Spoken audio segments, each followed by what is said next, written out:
brainwash is a term taken from Mandarin Chinese for wash brain, which is what was said to have been done to prisoners of the communist regime. I think that evil is getting its way much more than any of us would have anticipated even 20 or 30 years ago. There is nothing wrong with that.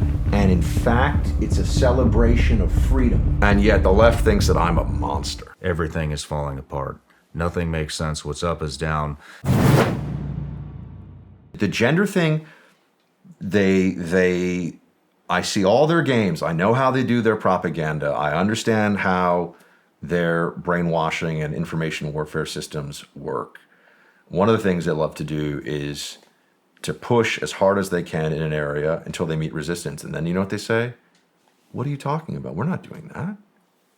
We don't really want your kids to be changing in a locker room with people who are, of the other gender. We don't want, if somebody out there has a 14-year-old daughter, we don't want her changing in the locker room next to a, 30-year-old guy who actually says he's a woman as of a year. We don't want that. They absolutely do want that. And they keep doing it over and over again. But the moment everyone goes, hold on a second, we've got a problem here. They go, we don't, this is why. And then they do, why are you so focused on this? Are you a bigot? Something wrong with you? You a bad person? Turn it around right away.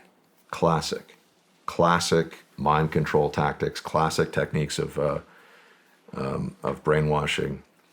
And brainwashing, comes from communism, by the way. I mean, the whole term of brainwash is a term taken from Mandarin Chinese for wash brain, which is what was said to have been done to prisoners of the communist regime. Because some of them came out and they're like, they were changed, right? They were fundamentally changed through the isolation, torture, stress techniques, struggle sessions, all of that, which we could talk more about. But they tell you that these things aren't happening, and they actually are happening. And everyone needs to understand that, and it's very real. That's kind of, nobody seems to know where the head of the snake is on this. Where is it coming from? It comes from within all of us, unfortunately. It's the existence of evil in humanity and of, the devil is the father of lies. And I'm not somebody who talks about church or faith or anything really very much publicly. But we're entering a phase here in this country where I think that evil is getting its way much more than any of us would have anticipated even 20 or 30 years ago. I think that if you're asking from a systematic, which I know is what you are, but I do think there's a broader philosophical point here. I mean, I do too. I've come to that conclusion as well because really? Nothing makes sense. Yeah, nothing makes any sense. Shawn, if I told you that we would be able to easily now do a quick Google search and find political leaders and activists across the country on the left who would say, if you want to abort a baby in the 9th month, the week that it is due, there is nothing wrong with that. And in fact, it's a celebration of freedom.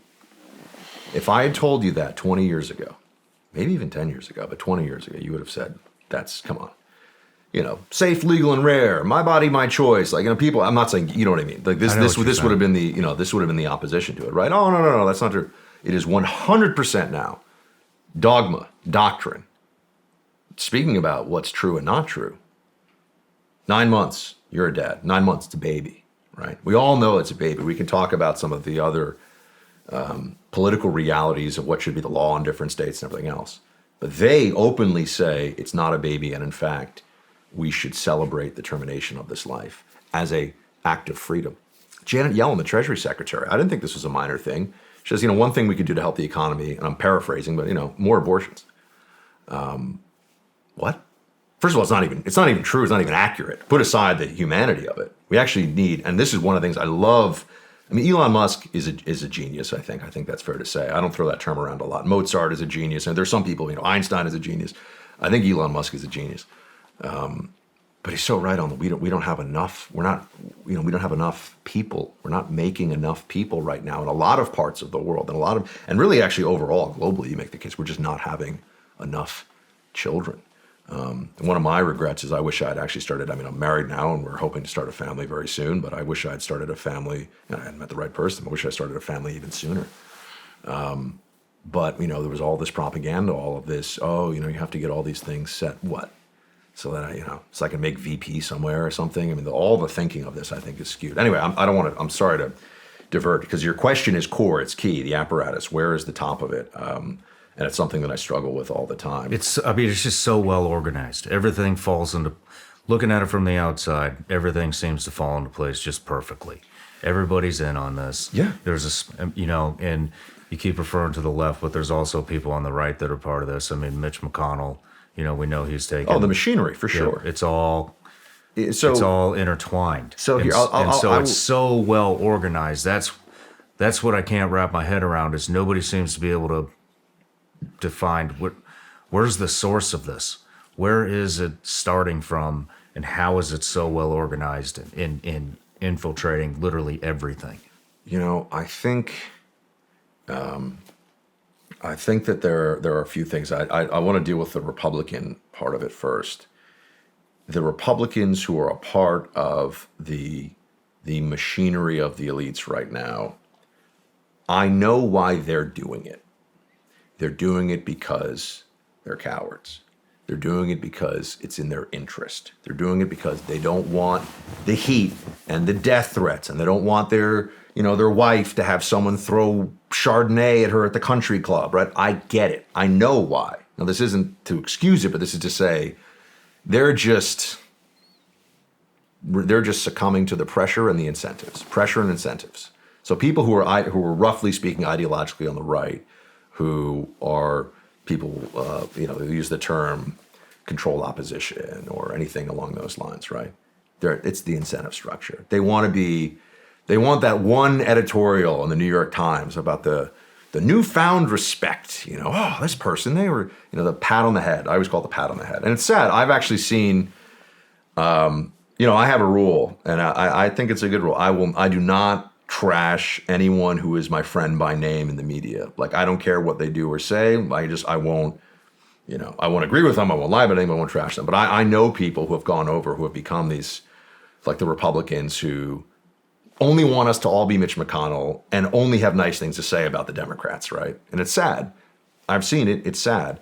But they need that next contract. They've got a mortgage. They got bills to pay. And their sense of purpose and the importance of their beliefs is secondary. So now we get to the left. There's obviously that too, right? That's another component of it. So you think it's the pressure? On the right, for sure. On the right, I think that the people that go along with the system are overwhelmingly just hoping to keep their perks and privileges and they just like the way things are as they are. Is it growing or is it shrinking?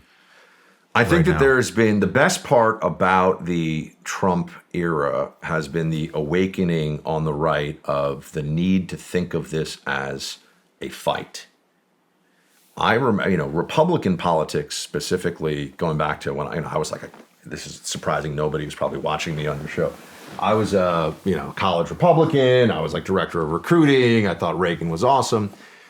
But we always had this sense that the highest good is like compromise and triangulation and finding a way that works but still somewhat respects the Constitution, right? That was kind of and now we realize these commies want your 8-year-old to destroy his or her gender while you're pretending that white nationalism is the biggest terrorist threat in the country and climate change is going to end the world in 10 years. And, you just go down this list and you're like, I'm not sitting here having some negotiation over these issues with normal people.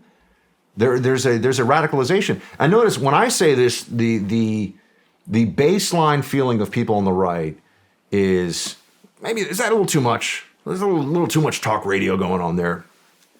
Notice how they say that, we are monsters constantly. We are monsters. I sit here and I advocate on my radio show every day for people to live in freedom and security and decency. And I advocate for people to be respectful and kind to each other. I advocate for responsibility. I know. I mean, look, power corrupts. I get that. But, if you made me the king of Florida, which I guess right now is Ron DeSantis, people would have clean streets, good schools, safe everything. And yet the left thinks that I'm a monster.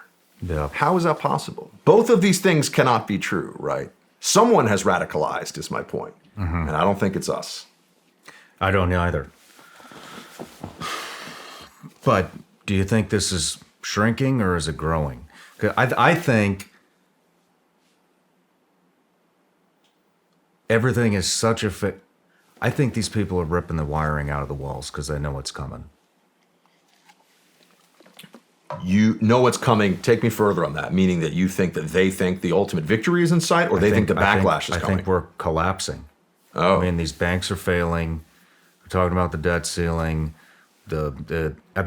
Everywhere you look in this country, from my standpoint, with my morals, my values, the way I was raised, everything is falling apart.